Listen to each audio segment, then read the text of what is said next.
former agency operative Rico Rodriguez, responsible for deposing half a dozen heads of state. And he's here in Solis. He was a kind man, my father. Your dad was working with Oscar Espinosa back in the day. What did you find? Surveillance footage. Your dad's name is in the file. Lots of questions. Time to get some answers. Can't do this alone. I can handle some bad weather. It's more than bad weather, Rico.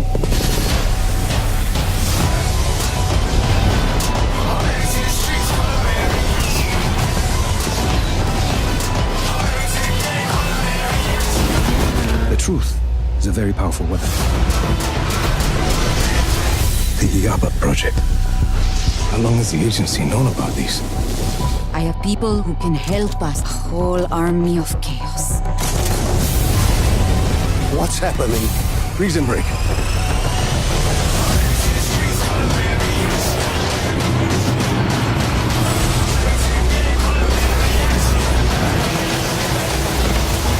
Just like old times, amigo.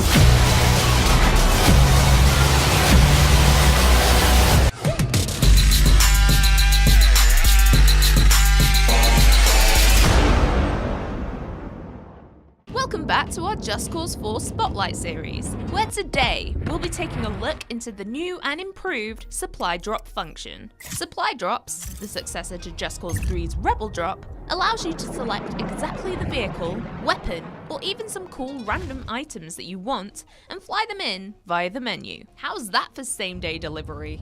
With a whopping total of 104 vehicles, as well as new exotic types that have various functions, transporting yourself around the world has never been more fun. Seriously, just look how many vehicles there are, and this isn't even all of them. It's insane! Or, if combat is more your cup of tea, the various weapons, including the iconic wind gun, are available too. How does a supply drop work?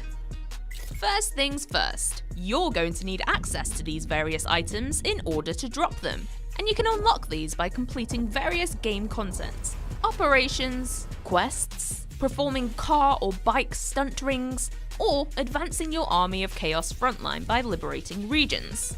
Cool, so we've completed this objective, which has popped up with a message here to say that the item reward has been added to the supply drop.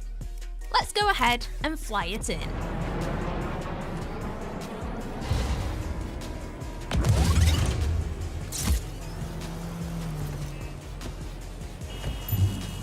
Another new feature is being able to precisely angle your drop using the Ghost container, rather than just throwing a beacon and hoping for the best like in Just Cause 3. This is perfect for setting up intricate stunts, dropping a boat into a river, or angling a car away from enemies for an escape.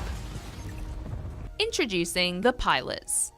There's a total of 7 pilots that Rico can unlock as you progress in achieving Chaos milestones. Fortuna and Bulldog are available immediately. Aragon unlocks at milestone 4, Ballerina at 6, Brujo 9, Yumo 11, and finally Fiera at milestone 14.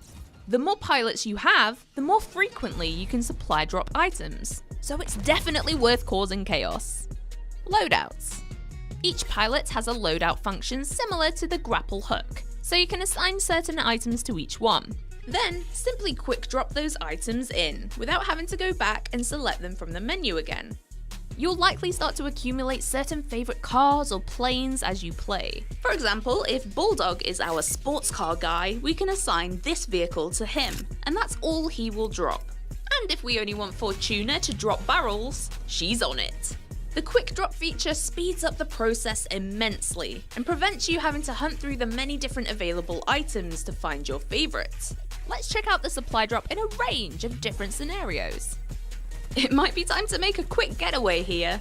Let's supply drop in one of the sports vehicles. In Just Cause 4, the vehicle handling has been majorly overhauled. There's also multiple camera angles and even the addition of a radio, so you can jam along to some authentic South American tunes while speeding through Solis. I'm thinking that conventional weapons aren't quite Just Cause 4 enough in this situation. Let's take out these guys. with a giant head instead.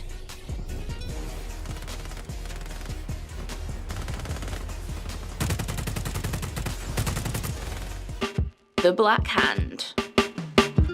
Rico's deadly opponents and biggest challenge so far. They are the Solis Private Militia, headed up by the ruthless Gabriella. Let's hop into this spotlight on the Black Hand and explore more about the world's most advanced army. Gabriella. Soldier, protector, leader. Gabriella's ambition, persistence, and deadly talent have all converged to forge the perfect Black Hand operative. You are just like me. The Black Hand is Gabriella's home and her life, and she'll do everything that she can to protect it. Ghost. Meet the Ghost. Oh, wait, where'd he go? As you can see, or rather not see, the Ghost enemy type has a cloaking ability that renders him almost entirely invisible. You can see how that's a bit of a pickle in combat. How do you kill him if you can't see him?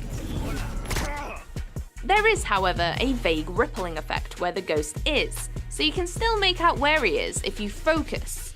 Be quick though. Whilst camouflaged, they will charge up a powerful shot and attempt to shoot you before they turn visible again. The Ghost is incredibly agile. They'll dart around, slide into cover, roll and evade, so that it's much trickier to pin them down and land a successful shot. His purpose is to flush you out and force you to keep moving. And he does it well. Sniper. Utilizing laser sight, the sniper has pinpoint accuracy and can cause significant damage to Rico from far away. You'll instantly know when snipers are targeting Rico because a red laser will follow him around relentlessly. Tactically, if you whip into your wingsuit, they will have a much harder time tracking your movements. Titan. Titan by name, Titan by nature. Titans do not have weak points and can take a lot of damage thanks to their incredibly resilient armor. I fired 3 consecutive rockets right at him, and he still gets right back up. The main weapon of choice for a Titan is the railgun. They will track and target Rico with a blue laser sight, charge up a shot, and then launch a high-velocity projectile at him, completely blasting him backwards and crunching Rico's health. If your escape plan is to evade into the skies with your trusty parachute and wingsuit, think again. Titans can aim incredibly well, and their success rate with knocking Rico out of the sky with a blast from their railgun is more likely than not. Additionally, they have the ability to charge up a much more powerful red shot that will leave you teetering on the edge of life and death. If they manage to blast you into the path of enemies, you're a goner. If all that wasn't enough to deal with, when initializing combat, the Titan can also launch a protective drone. Talk about a double threat. Grenadier. Operating in the range between privates and snipers, the Grenadier will fire a grenade launcher multiple times towards you. The grenades don't explode upon impact, but have a couple of seconds delay before the blast, allowing for a little bit of time for you to escape before you feel the wrath of the grenades. He's also covered for when you get near him, as he'll switch to a submachine gun for close-range combat. Finally, if and when you do manage to take the Grenadier down, for one last chance at taking you out, they'll drop multiple grenades that explode at once. Even after death, they're still coming for you. Super Elite. This scary-looking dude is immune to all bullet damage and has high defense against explosions, making the Super Elite an enemy that requires full focus and quite some time to defeat. Thinking of using your grappling hook to latch some boosters and blow him away? Well, think again. Super Elites are also exempt from grappling hook attacks. Told you he's scary. Riot Shielder. The Shielder is a predominantly defensive enemy that carries a large riot shield and is equipped with an SMG. Entirely unique to Just Cause, this foe can raise a shield in all angles, rather than only being able to block straight on. They do this to deliberately block wherever Rico is. For example, they'll lift it above their heads when Rico is airborne. Think of them like a tortoise, hiding in their shell. Well, a tortoise that can also shoot at you quite a lot. RPG units. The RPG unit was also in Just Cause 3 and has had improvements to make his behaviour more coherent in Just Cause 4. This enemy targets Rico with a green laser to differentiate from the red snipers. You can also telegraph his position after he's fired a rocket, as a smoke trail lingers behind from his location to yours. Even if the rocket itself doesn't hit you, the explosion makes a large damage radius. So whenever you see that green laser, try to grapple or wingsuit out of its path real quickly. Machine Gunner. As we've seen in previous trailers, the secondary fire on this weapon allows him to deploy a stationary shield, crouching to cover behind it. This transforms him into a small target with high damage output. And even if you manage to get up close, he'll reposition himself so that it's difficult for you to gain an opening. Private. These are the most common enemy, and you'll find them pretty much everywhere and anywhere in the world of Solis. Visually, they are without heavy armor, and instead wear standard combat fatigues uniform. Expanding on Just Cause 3, these guys work with a much more professional style, tactical movement, and use of cover. Privates are usually taking the wheel when escorting around their fellow soldiers, and they won't think twice about running Rico over, so watch out for when they're driving. Although privates are relatively easy to dispatch of, be careful not to get swarmed by too many. Elite. The privates also have an evolution, the Elite Soldier.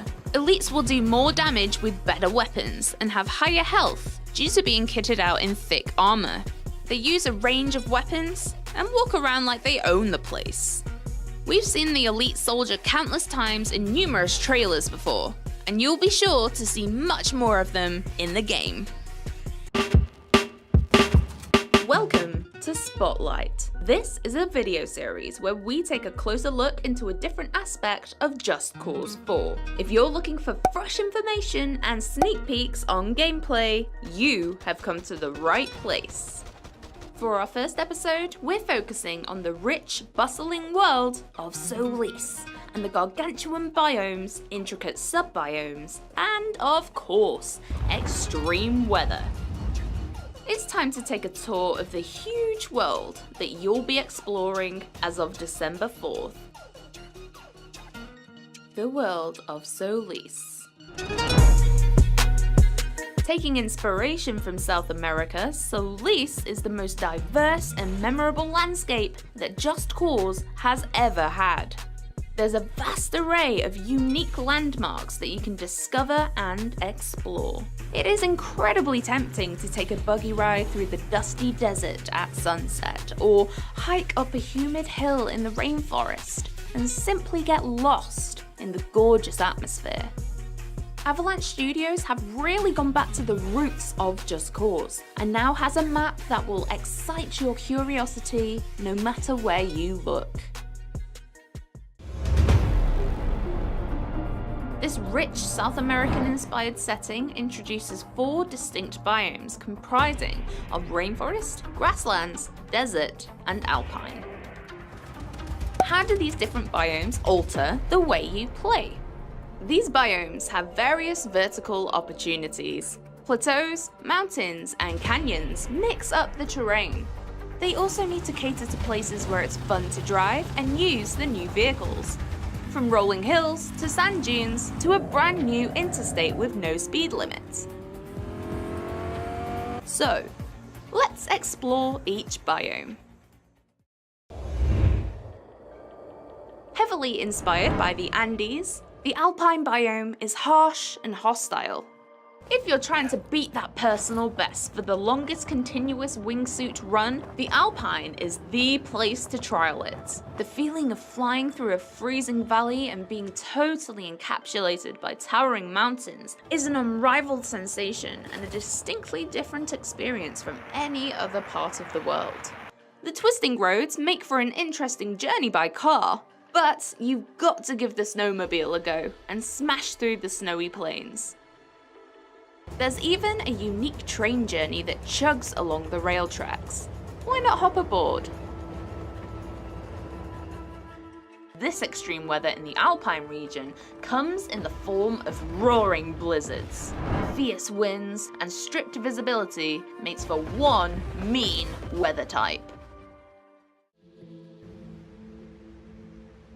Here we are in the tropical, humid lands of the rainforest. It's massive and is actually the largest of all the regions in Just Cause 4. With various layers to its canopy, this will alter the way you move around the biome. The thick pockets of forest means wingsuiting through the midsection will be difficult. So instead of flying low, stretch up high above the canopy for a more open, easier way to travel.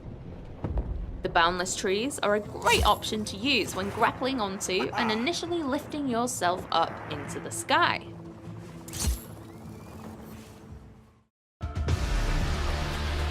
The extreme weather type that roams the rainforest biome are the tropical storms. These storms are daunting, green-tinged pockets of destruction, with fault lightning that will strike the highest point in the sky.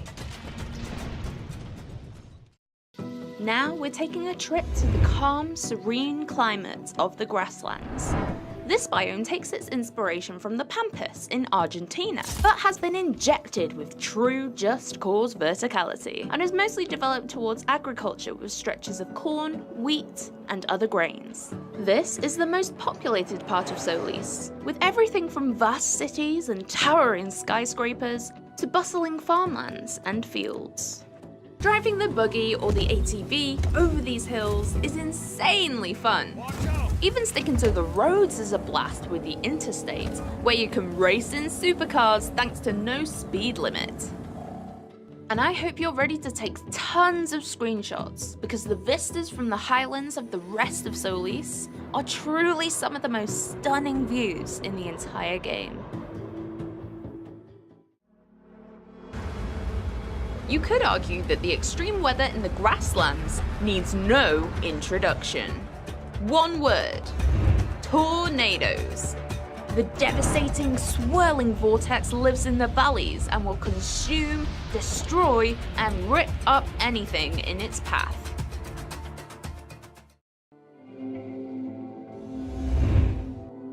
Once lush grasslands have since dried out and have turned into a hostile and dry wilderness. The smallest of all the biomes, it is a mixture between areas of smooth sand dunes and rougher, rockier bands. It almost looks like an alien planet, a whole new world. The wide open spaces, few roads, and drifting sand dunes are perfect for a cross-country buggy ride across the desert. Of course, this being Just Cause 4, you can attach some boosters on the back for rocket-fast transportation. In the desert, we don't need roads, you make your own path. The open desert is also an air vehicle playground, so feel free to use helicopters and planes wherever you want. As all the biomes, the desert is also a great example of finding curiosities in all directions. It begs the question, where do I go next? The answer is entirely up to you. This extreme weather type affects visibility massively. It's very hard to see who you're fighting, where you're driving, and what you're doing.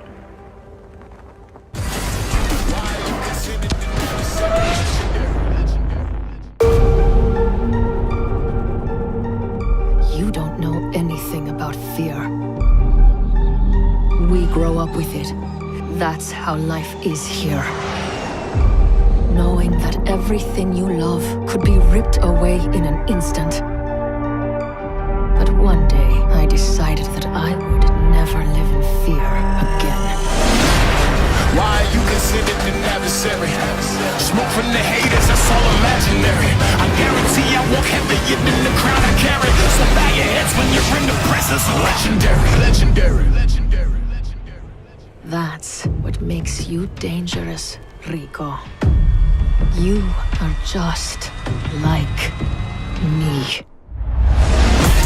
Gabriela Morales commands the Black Hand. If we go to war with her, you won't be enough.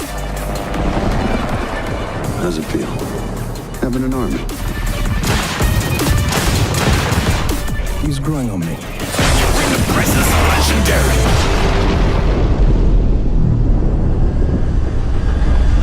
I don't understand why all this talking is necessary. Why you exchanging heated vocabulary. I guarantee I walk heavier than the crown I carry. So bow your heads when you're in the presence of legendary. Why you considered an adversary? Smoke from the heat.